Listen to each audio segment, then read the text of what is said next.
Hi, friends. I am coming to you today just as I am. Nothing fancy, no makeup prep. And many of you have seen me in this on coiffed and on made up mode many times. And basically, the reason for that is that I am a working mom.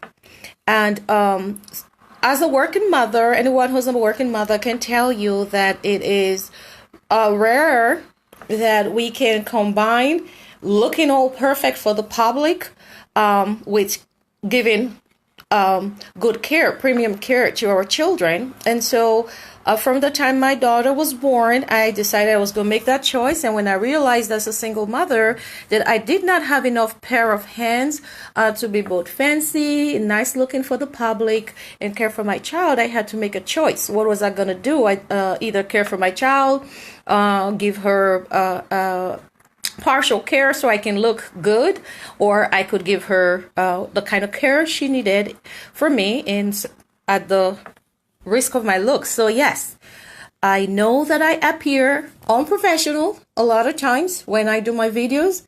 However, to be honest, I will say I don't care because I am doing my job. And when my job gets done, none of it is going to be because I was looking good for the public. And I am taking the time to dive into the issue of my appearance this morning because I want to talk about a particular case that I want us to deal with for a family of color. So right now in my community, I am dealing with the Department of Social Services on behalf of a member of our community. Their names will be protected, so do not look for their names to be shared. However, they're real people, a young struggling adult, single mom, who has had two of her children taken from her and is doing her best to raise the other two by herself. It is a struggle to be a single parent. There is no book for parenting. More so, there is no book for single parenting.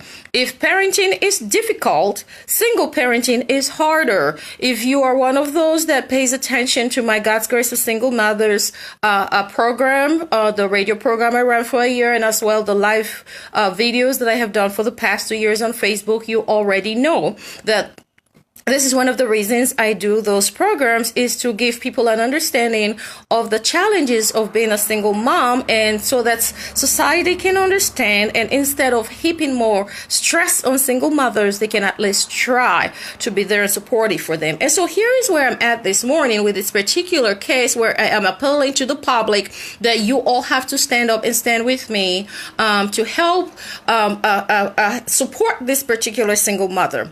This woman has at this time determined that she is not in any shape or form able to care for her two little babies, one 2-year-old, one 9 months old, by herself. And because, one, she has no job, and of course, the fathers are not in the picture, she has no financial support whatsoever. So here she is at the mercy of the social services, and she decided to reach out to trusted members of her community who have been in her life since she has had the 4 children, including the 2 who were put into foster care and then given up for adoption. She has chosen at this time, she does not want her children in foster care. Instead, she wants to keep the children with a trusted member of the community. I'm an advocate for her. And as an advocate, I met with her social worker this morning. Well, the social worker is going to tell me, first of all, they want to find out all the financial capabilities of the person whom she has entrusted this child to. This young single mother is homeless right now. She has no home of her own. I cannot even begin to go into the issues of psychological stress involving single parenting. So when I see a single mother who says, I'm done, I just can't do this, I need someone to help me, I do not play with that kind of a cry. That is not the time that I judge that person's ability. And number one, don't forget, it takes 2 to make babies. And where are the men? I cannot be judging a woman who has been there as much as she can and now decided it's just too much. She cannot do it, and she wants a trusted member of her community to do it.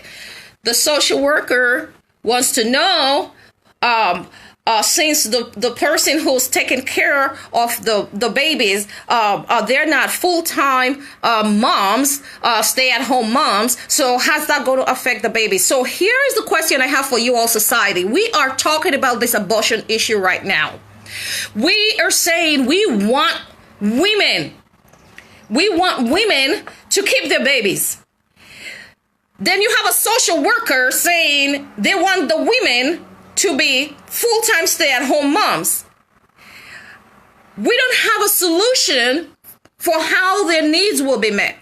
These women and their children are going to grow up in poverty. And I do not know how a person's right to choose, a woman's right to choose whether to be a full-time mom or to be a working mom becomes something that is legislated by the state or by any court. I am a mother.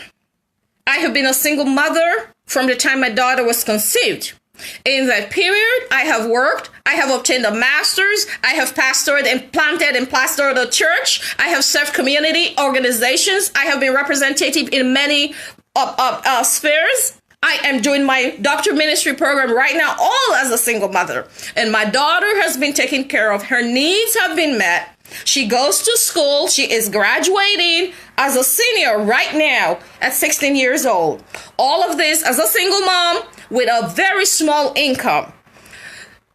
But here is a social worker who is insisting that everything has to be perfect for this young woman's choice in order for the babies to be placed. Otherwise, she's going to take the babies from this woman and place them in foster care with strangers. And here is what I said to her. I will fight on that. If I have to find a lawyer, we will fight. Why will we fight? It is wrong. It is absolutely wrong to tell women who they should give their babies to, especially if there is proof that these people are capable of caring for their children, to give these, as long as these single mothers and tired single mothers need for them to care for them. And there is proof these people are able to. And what I mean by proof, I don't mean finances. It is not by amount of finances that you are able to care for a child. For the first 12 years of my daughter's life, I lived on an income of $823 for first 12 years. In that time, I had my own home, had a car, was still generous to people, and did everything that needed to be done. It's not the amount of money, but what it seems like is our women of color, especially Black women, in our struggling communities, economically challenged communities where there are no jobs, are being made to feel that if they cannot come up with a wealthy person, their children will be placed in foster care. And what happens most of the time is that these children end up being placed with white parents. And no, I don't care how loving you are, how good you are. If that choice of placement comes through the government, you have done our children a disservice.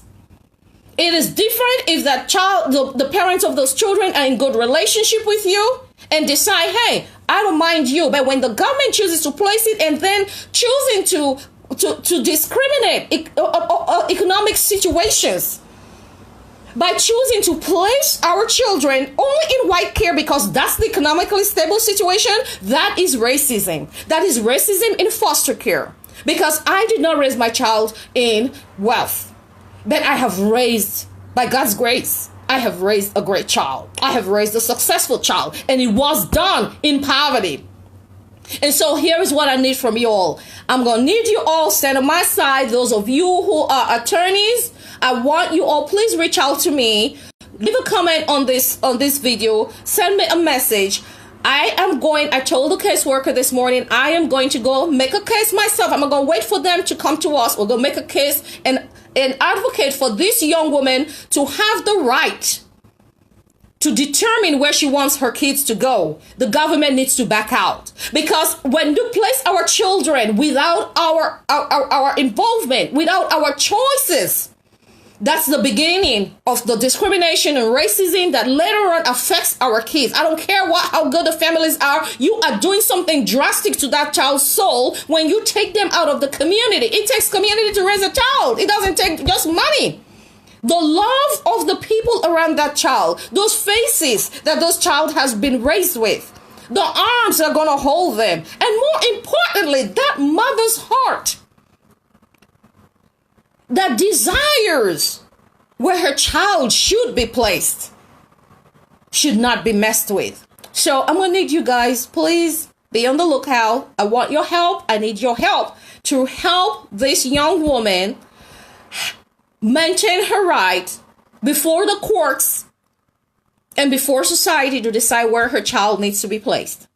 And it does not have to be based on money. So please, if you will stand, if you can use your voice for advocacy, leave a message on this video. And if you are an attorney that is able to step in and fight for what this young woman wants,